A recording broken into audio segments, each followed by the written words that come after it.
ये बड़ी भारी भगवत प्राप्ति में रुकावट की बात है कि मैं इन सबसे कुछ अलग हूं, श्रेष्ठ हूं। जहां ये बात आई, दूसरे में दोष दर्शन शुरू हुआ, साधक का नाश हो जाता है, अर्थात तो साधना से भ्रष्ट हो जाता है। बहुत ध्यान देने योग्य बात है। दूसरों में अपने आराध्य देव को देखकर अपने में सदैव सेवक भाव रखना, सबको मन से प्रणाम करना, दूसरों को तुच्छ मानना, दोषी मानना, अपने को गुणवान और श्रेष्ठ मानना, ये परमार्थ के पथिक के मार्ग में भारी रुकावट है, वो आगे नहीं बढ़ पाएगा। अगर एक छोटी सी ऐसी वृत्ति हो तो उसका त्याग कर दो। सब में प्रभु हैं, वो स्वांग कर रहे हैं, कहीं अच्छे का कहीं बुरे का। आप स्वांग के दृष्टा हैं, आप उसको देखिए, स्वांग को स्वांग की तरह देखिए कि ये जो सामने दुराचारी का स्वांग कर रहा है, ये दुराचारी नहीं है। इस माया नाटक मंच पर मायापति ही ऐसा नाटक कर रहा है, इस स्वांग कर रहा है, कभी वाराह का, कभी कच्छप का, कभी नरसिंह का, कभी राम कृष्ण विविध रूपों, और फिर चराचर जगत का। ये वही स्वांग कर रहा है। दूसरा, वो अपने आप से अपने आप का विस्तार कर लेता है, अपने आप में अपने आप को समेट लेता है। इसलिए सबको प्रणाम करो। गोस्वामी तुलसीदास जी, सिय राम मैं सब जग जानी, करहूं प्रणाम जोर जुग पानी। सबको प्रणाम। सर्वान वस्तुतया निरीक्ष परम स्वाराध्य बुद्धिर्मम। मेरे आराध्य देव ही सब रूपों में स्वांग कर रहे हैं। उपासक किसी को भी ऐसे वचन, ऐसी चेष्टा ना करे कि उसके हृदय को पीड़ा पहुंचे। विद्या के अभिमान में, त्याग के अभिमान में, भजन के अभिमान में, धन के, जाति के, साधना के, भक्ति के, ज्ञान के किसी अभिमान में आकर किसी को ऐसी चेष्टा, ऐसे वचन ना बोले। परुख वचन कबहु न कहाय, कि वो अंदर से दुखी हो जाए और सोचे कि मैं किसी योग्य नहीं हूं ना, इसलिए तो बड़े हैं इसलिए गए आप। अगर वो हृदय से दुखी हो गया तो वहीं बैठे हुए हैं प्यारे, उनको ताप पहुंचेगा, उनको ताप पहुंचेगा तो आप सेवक कहां रहे, उपासक कहां रहे। अपने आराध्य देव को कष्ट पहुंचा रहे हैं, उनके प्रतिकूल चल रहे हैं, तो आप उपासक कहां रहे। सावधान। भजन करना कठिन, करके बचाना कठिन, बचा के पचाना कठिन। पच गया तो सिद्ध हो गए। ये भजन के भारी विघ्न हैं, इसलिए सावधान रहो। कभी इस तरह का कोई अभिमान भक्ति का, भजन का, ज्ञान का, विद्या का, धन का, रूप का, महत्व का बिल्कुल नहीं छू जाना चाहिए। अगर आपको ऐसा कभी लगे तो उसकी पहचान है, जब दूसरों में हे भाव होने लगे तो समझ लेना आपको अभिमान आ गया है। जब दूसरों में अपने से तारतम्य मिलाने लगे कि मेरे में तो ये गुण है, देखो इसमें ये दोष है, तो आपको अभिमान आ गया है। भक्ति महारानी कैसे टिकेंगी आपके हृदय में। विद्या रूप महत्व कुल धन यौवन अभिमान सट कंटक देखे, जहां राहे न भक्ति निदान। ये बड़े बड़े कांटे हैं, इन पर भक्ति महारानी कैसे सुकोमल चरणों से चलकर तुम्हारे हृदय में आएंगी। नहीं आएंगी। अभिमान छू न जाए। वृंदावन ई विधि बसे तज के सब अभिमान, यही सब अभिमान। उपासक को अभिमान से दूर रहना चाहिए। कभी ऐसी कोई बात अपने में दिखाई दे सद्गुण की तो समझ लेना अभिमान आ रहा है। प्रभु को पुकारो कि नाथ संभालो, ये अभिमान आ रहा है, वही ठीक कर देंगे। अपनी उपासना से हटे नहीं, किसी की उपासना को नीचा समझे नहीं। अपने को कोई गलत कार्य करना नहीं, दूसरा कोई गलत कर रहा है तो हमारा आराध्य देव अंदर से भाव रखना है, बाहर से व्यवहार नहीं रखना, बाहर से संभाषण भी नहीं करेंगे, अंदर से आराध्य देव का भाव रखकर न उसकी निंदा करेंगे न उसकी स्तुति करेंगे। नाली के कीड़े में, कुत्ते में, देवता में, सब में हृदय मंदिर पर बैठे हुए उपासक अपने आराध्य देव को देखता है। किसी से भी घृणा, किसी से नीचापन, किसी को पापी, किसी को महान दुराचारी, ये हमारा दर्शन नहीं होगा, हमारा दर्शन नहीं होगा। इसीलिए महाप्रभु स्पष्ट शब्दों में कह रहे हैं, ये क्रूरा अपि पापिनो न च सताम संभाष्य दृश्यास्ते, देखने योग्य नहीं है, बात करने योग्य नहीं है, ऐसे क्रूर हैं, पापी हैं, उनमें भी हमारी ये मति दृढ़ होनी चाहिए कि मेरे आराध्य देव विराजमान है इसके हृदय मंदिर पर। उपासक ऐसी भूल न करे, नहीं तो समझ नहीं पाएगा कि उसका साधन मार्ग कब और कैसे छूट गया। निरंतर रात दिन अपने भजन को ही संभाला करे। ऐसा भी नहीं होना चाहिए कि बहुत बढ़िया से भजन हो गया तो तुम भूल गए। बड़ी सूक्ष्म बात है। बहुत बढ़िया आपका दिनचर्या चल रहा है, कई घंटे भजन हुआ, अब आपका मन धीरे से आपसे प्रार्थना करेगा कि देखो इतने घंटों से भजन कर, थोड़ी देर का अवसर दे दीजिए, थोड़ा हंस खेल लीजिए, थोड़ा मनोरंजन कर लीजिए, थोड़ा घूम लीजिए, इधर उधर देख लीजिए। आधी घड़ी भी यदि आपने ऐसा अवसर दिया तो ये मन सारे भजन पर पानी फेरने की कोशिश करेगा। इसलिए साधक को गंभीर रहना चाहिए। जैसे जैसे भजन साधन बढ़े वैसे वैसे गुप्त रखना चाहिए अपने हृदय के भाव को, आनंद की उमगन को गंभीरता और उदासीनता से। उदासीन अति रही गोसाई, बाहर से ऐसा लगे कि ये तो एकदम ना हंसता है ना बात करता है, ऐसा उदासीनता, गंभीर, अंदर आनंद उमड़ रहा है, बाहर से गंभीर, भ्रकुटी तनी हुई, शांत। ये भजन की सुरक्षा है।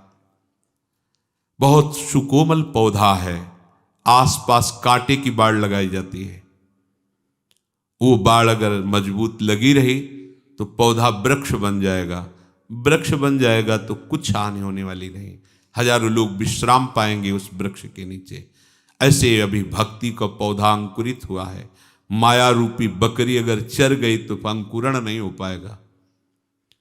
तो हमें ये बाड़ लगानी, गंभीरता, उदासीनता, स्वभाव दूर से ऐसा लगे कि बात करने का मतलब है ये कड़ुआ बोलेगा, ऐसा लगना चाहिए।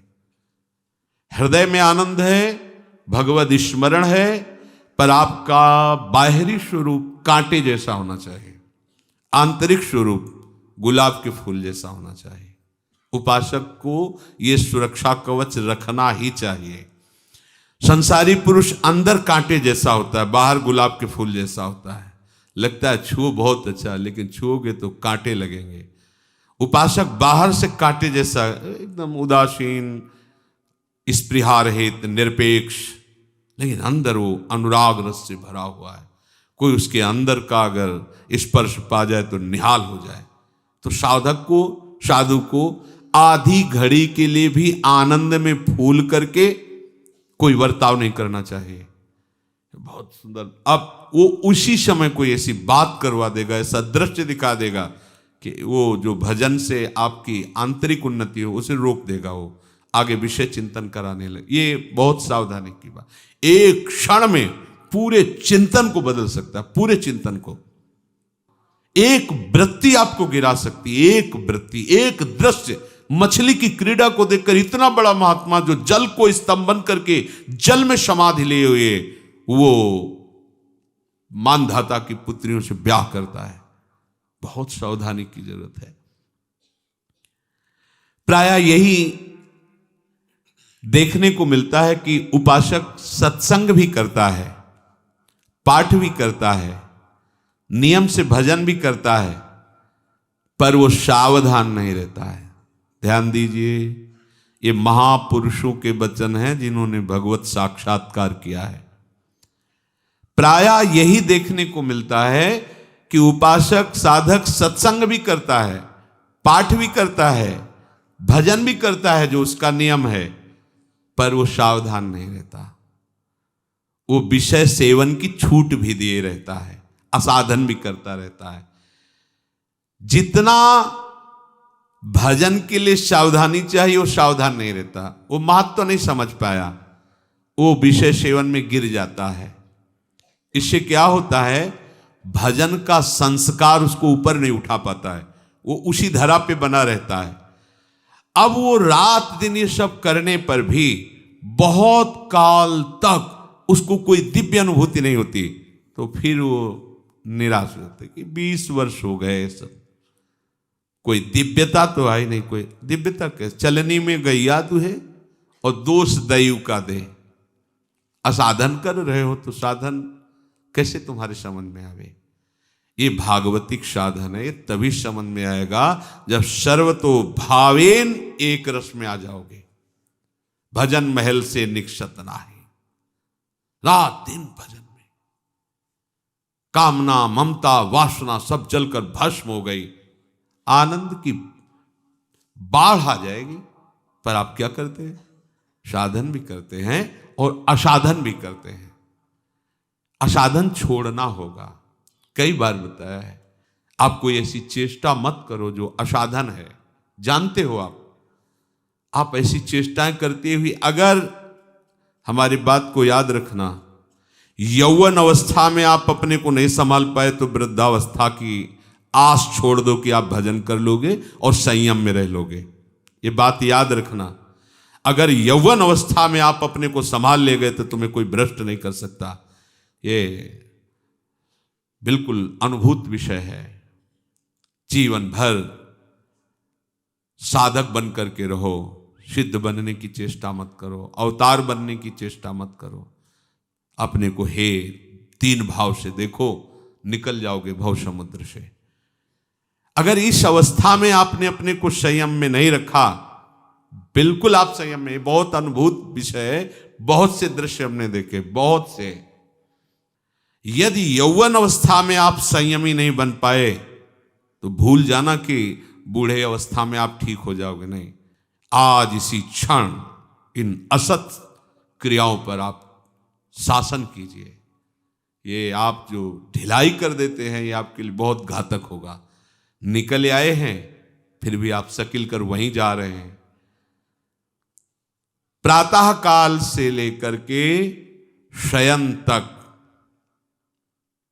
आपको बिल्कुल सावधानी से समय बीते, इसका इनाम मिलेगा। ऐसा नहीं है, इसका वो इनाम मिलेगा कि आप निहाल हो जाओगे। सदगुरुदेव भगवान ने एक दिन कहा, एक एक सेकंड का हिसाब होगा, एक एक सेकंड का। आप जो चल रहे हैं, कष्ट सह रहे हैं, भजन मार्ग में हर विकार के ताप को सह रहे हैं, ये आपका ऐसे नहीं, बहुत बढ़िया हिसाब होगा। बड़े उदार मालिक हैं, निहाल हो जाओगे। आप ये समय ऐसा ना समझो कि कोई देख नहीं रहा, कोई समझ नहीं रहा, नहीं, मालिक देख रहा है। जिसके लिए तुम आए हो, जिसके दरबार में बैठे हो, जिसके लिए जीवन समर्पित किए हो, जिसके लिए जल रहे हो, ये काम क्रोध आदि जला रहे हो, आप सह रहे हो, आपका हिसाब होगा। वो प्रभु करुणा में आपको निहाल कर देंगे। बस आप चुपचाप शांत रहिए, असाधन मत कीजिए। आगे चलकर आपको खुद समझ में आ जाएगा कि कितनी कृपा है।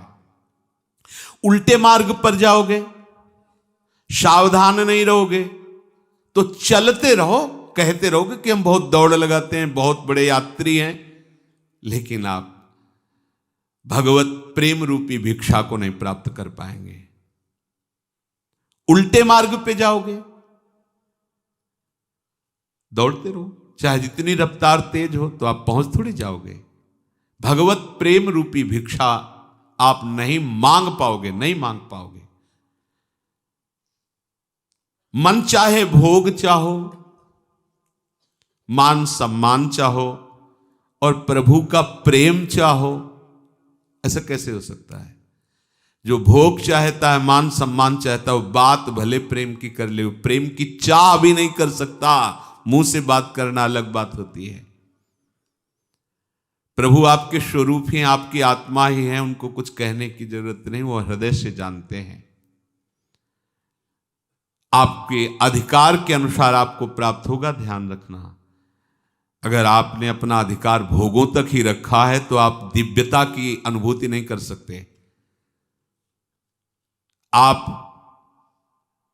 प्रभु को अपना मान करके सब कुछ छोड़ दिए तो आपको कभी प्रभु छोड़ भी नहीं सकते।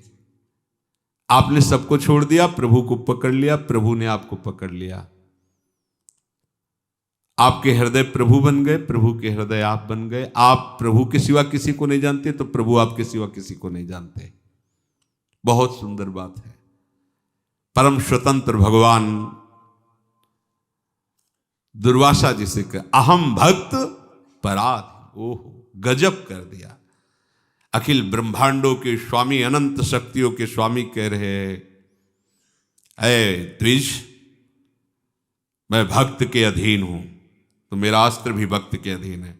जाओ पैर पकड़ो जाके भक्त के, यहां भगवान के पैर पकड़ने से काम नहीं चलेगा, उसके जाओ। अहम भक्त पराधीनो अस्वतंत्र इव द्विज।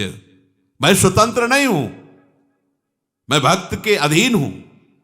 ये बात भगवान, इससे बड़ा कौन सम्मान दे सकता है? इससे बड़ा सम्मान कुछ हो सकता है?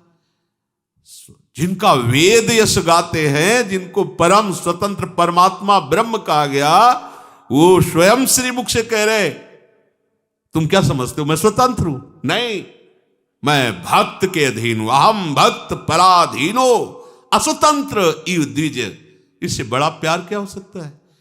इससे बड़ा दुलार क्या हो सकता है? इससे बड़ा सम्मान क्या हो सकता है? इसलिए सावधान, निश्चित निश्चित ऐसे वचन प्रभु उन्हीं के लिए कहते हैं जो प्रभु के सिवा किसी को अपना नहीं मानते। भोगों का मिलना, भोगों का भोगना, एक चराचर जगत इसी में फंसा हुआ है। साधक उपासक इन्हीं से हटा है, तब उसे साधक कहा जाता है, उपासक कहा जाता है। वो भोगों की ओर नहीं देखता, वो प्रभु की ओर देखता है। वो भोगों की चाह नहीं करता, वो प्रभु की चाह करता है। प्रभु के नाम रूप गुण लीला का सदैव स्मरण, यह हमारा जीवन है।